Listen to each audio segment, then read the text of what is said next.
guys, Zaku297 again. This time we review of the 1/144 scale high-grade Universal Century Zaku 2 Ecopla version from the original Gundam series. Because it is of course an Ecopla, the colors, well, it's entirely molded in black.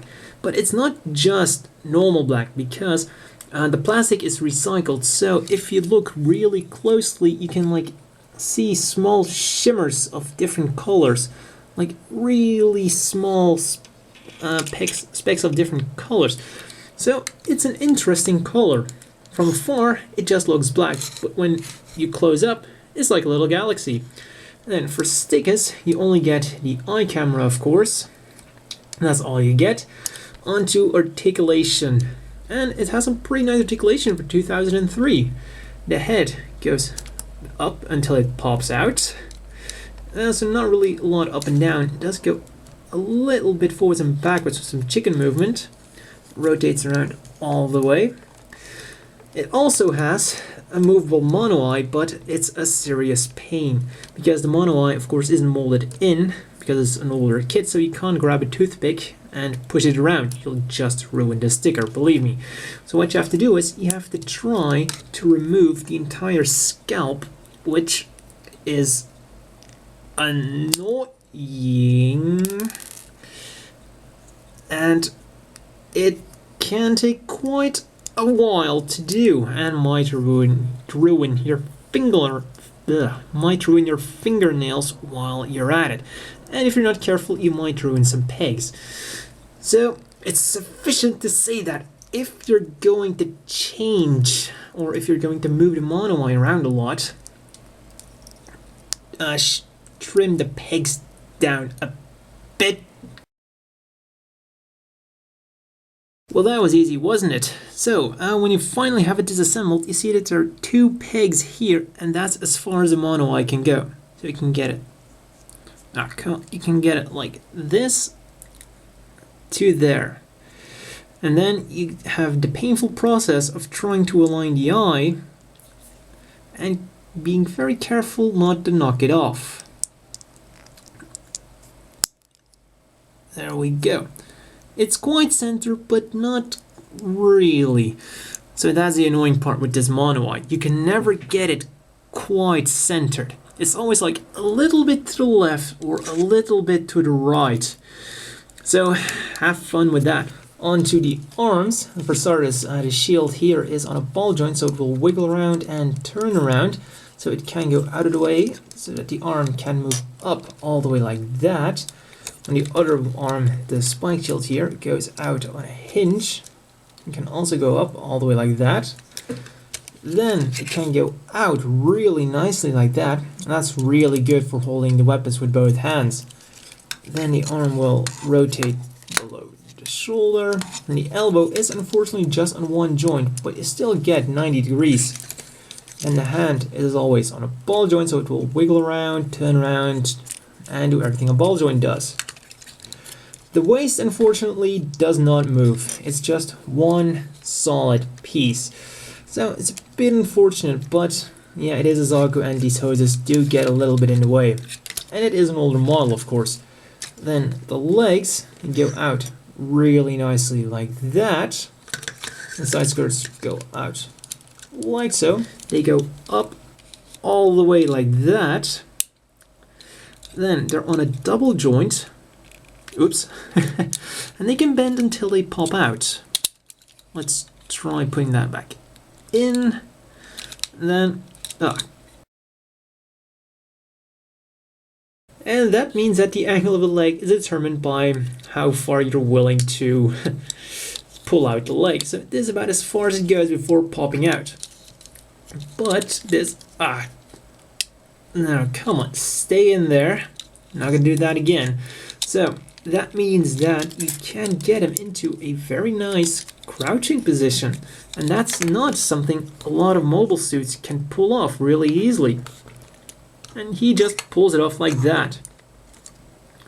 So that's really impressive for a kit in 2003. Then to the most wicked point of articulation, his feet. They're of course on that wicked Zaku joint. As you can see, it's on a hinge here. This is also on a hinge there. And then the end is once again on a ball joint. It's sufficient to say that whatever you want to do with the feet, you can do it. Put them all the way out there. If I can get them back in. There we go. Can go all the way up like that. Fine, let's do it like this. All the way up like that. All the way back like that. Side to side, a little bit like this. Or if you want some more action, like so. So these feet are really great. And finally, the accessories, which are also really great. Something that immediately grabbed my attention is you get 2 trigger finger hands, and that's not something you see all that often in the model kits. Let's start off with the first weapon, the Zaku machine gun. You have a movable handle here, and you have a movable scope, and you can also remove the magazine if you want to. Just pop out the hand and put it in. And of course, because his shoulders are really nicely articulated, he has no problems at all dual wielding it. Let's pop it in. Like I said, no problem at all. Second weapon, the traditional Zaku Heat Hawk. And he has the traditional problem of not being able to hold it. But he seems to hold it quite well now. So yeah, sometimes you're lucky, but if you're less lucky, it won't hold. So I think his right hand has a real problem holding it. There we go. So his right hand is completely incapable of holding it, but his left hand can sometimes hold it. There we go. So you have a 50-50% chance of him being able to hold it. Of course, also get the storage clip. Let's put it on there. There we go. Then the Zaku bazooka, which also has a movable handle and a little bit of a movable scope. Just like the Zaku machine gun, no problem at all dual wielding it with those really nice shoulder joints. Pop out the hand. And there we go. It's already becoming quite a well-armed Zaku, but it doesn't end there. We also get his leg-mounted missile launchers. The only thing that I'm not really fond of is that in order to mount them, you have to wrap them around the legs. And if there's something I don't like doing, it's bending plastic. I'm always afraid that I'm going to snap it, but sometimes you gotta do what you gotta do. And so far, it hasn't even stretched. So, I guess it's not that big of a deal. And then you simply put this on, and then you put on the lid. Yeah, and it looks really nice. Something that's also really nice is all of the little missiles are molded separately. So, you can pull them out one by one.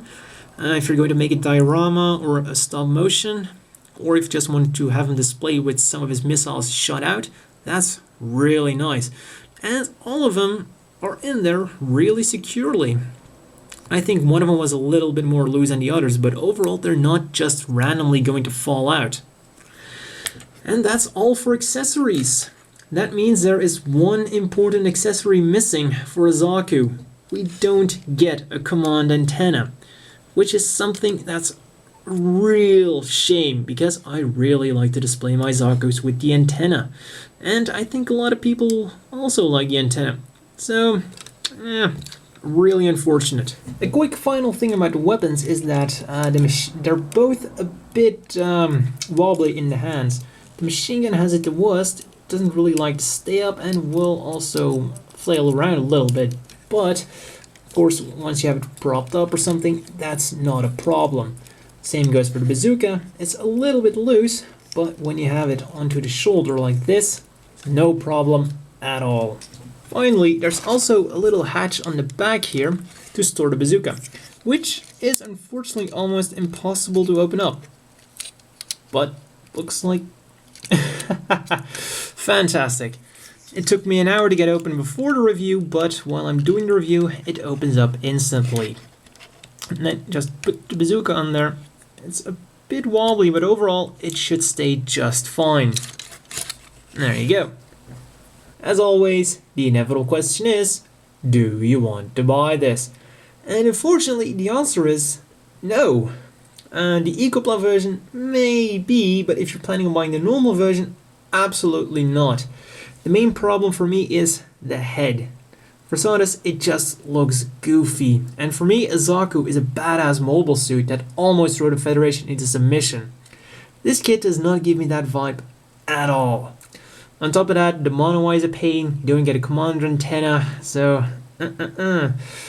But now let's say that the head doesn't bother you, or you think it looks fine. Well, then it's still a big no, because there are so many better options out there.